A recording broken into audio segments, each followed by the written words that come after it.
Hey, how's it going, YouTube? Today I have the Galaxy Watch 4 Classic. This is a part of my Fold series. I got it with the Z Fold 3 bundle and I'm very excited for it. Now, I did an unboxing of the Z Fold 3 and I've also got the Galaxy Watch 3. So if you'd like to see either of those, I will leave those videos down in the description below. I love using my Samsung Galaxy Watch. Specifically, I love that rotating bezel there. That thing is just so satisfying and I am a huge fan of it. So when I saw that the Z Fold 3 bundle came with the Watch 4 Classic and the 46mm, it made it that much more enticing to jump on it. I am also very excited for the Wear OS and Samsung Tizen integration, seeing how those two will play together. Now there's only going to be one main player on the Android side of things for smartwatches, that being Wear OS, so we may see a lot more competitiveness with Samsung, Google versus, Apple. Alright, that's enough of me rambling on. Let's see what comes in the box.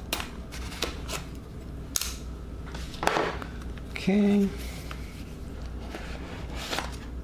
Oh. Wow, this thing looks nice. Now let me take off my Watch 3 just to give you guys a comparison. I do want to do like a full comparison video of these two, so if you have any questions or anything that you'd like me to address, leave it in the comments down below and I'll be sure to hit on those topics. Now, one thing that's very interesting is the fact that this has like a little red band here. Usually that means you get the LTE model, but I don't know if that is the case for the Fold bundle.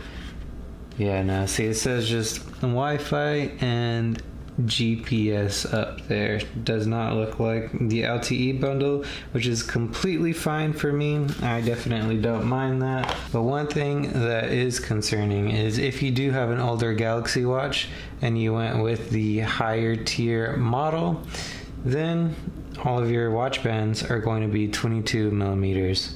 This year, for whatever reason, all of Samsung's watches have 20mm bands.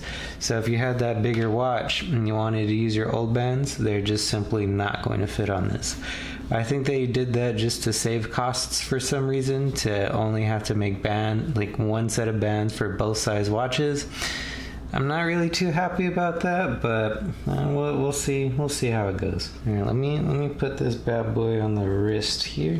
Okay, so Samsung's wristband, I like it. It's pretty comfy. It's kind of weird how it like jettisons out the side. I don't know if you could see that, but how much space there is right here. So you could fit a whole finger right there. Yeah, not too bad. Alright, let's power this on and see if we have some juice. But I do like this band. I want to see how it breaks in over time, but this does look like it's going to be a very nice workout band. Let's see what kind of juice we're dealing with. And maybe that's not the power button. Let's try the top one. And there she blows. Alright, while that's powering up, I just want to show you guys what else you get in the box here. Nothing too crazy, just your little magnetic watch charging puck. So you can get yourself one of these, and it looks like that is it. You got some documents way deep down in there, but I'm not really too concerned with all that. Alright, so we get a nice little welcome message, and I think it's going to ask me to pair with my phone. So my Galaxy Z Fold 3 is currently still syncing up. Alright, so now that this is up and running, it wants me to go ahead and pair this with a wearable app. So I am going to get that ready and come right back to you guys. And here we have some Samsung magic. It wants to connect with the watch. I am going to just go ahead and, oh, it brought up Galaxy Wearable. Ooh, that's pretty neat. Oh man, that vibration motor is very strong.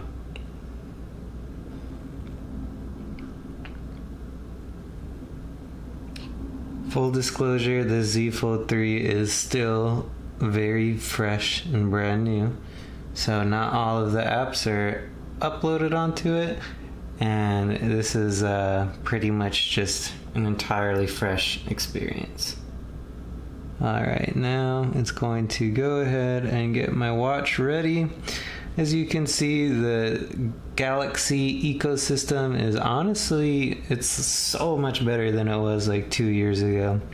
And to be able to just automatically have everything work like this, it's a very Apple-esque experience. Alright, I'm gonna let this continue setting up and then I'll get right back to you guys. Okay, the watch is starting, and while that is going on, just want to show you guys the Wearable application, and it's pretty awesome. During setup, it actually restored all the backup settings from my Galaxy Watch 3, so I didn't really have to mess with it at all. It just works, which is very, very sweet. So here you can go to basically change any kind of thing that you want to on the watch. The watch faces, apps, tiles, quick panel, anything that you could think of is here. And if you don't know how to use your watch, you can go ahead, hit some tips, and then it will teach you how to utilize every function on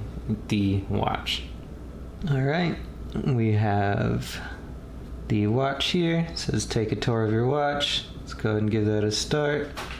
Swipe down from the top to open the quick panel, and there you go.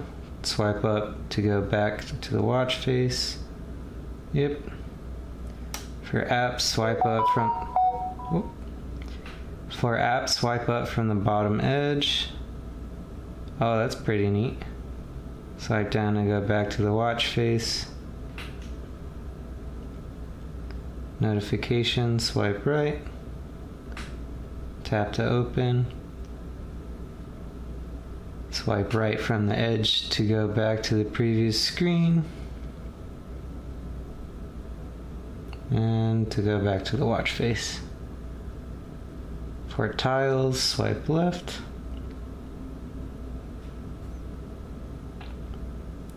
The home key is the top one. I also really like these buttons, by the way. Alright, go into the home. And that's it. Orange dot means that I have a notification, and that is buttery smooth, and that clickiness is awesome. So I am going to play around with this a lot more, mess around with the body composition, the sleeping functions, the workout functions, really dive into this watch. This is just an unboxing and first impressions of it. So if you have any questions, anything you want me to answer, please leave it in the comments down below. Other than that, I really appreciate you guys stopping by. Leave a like and a sub, really supports the channel, and I'll see you guys next time. Later.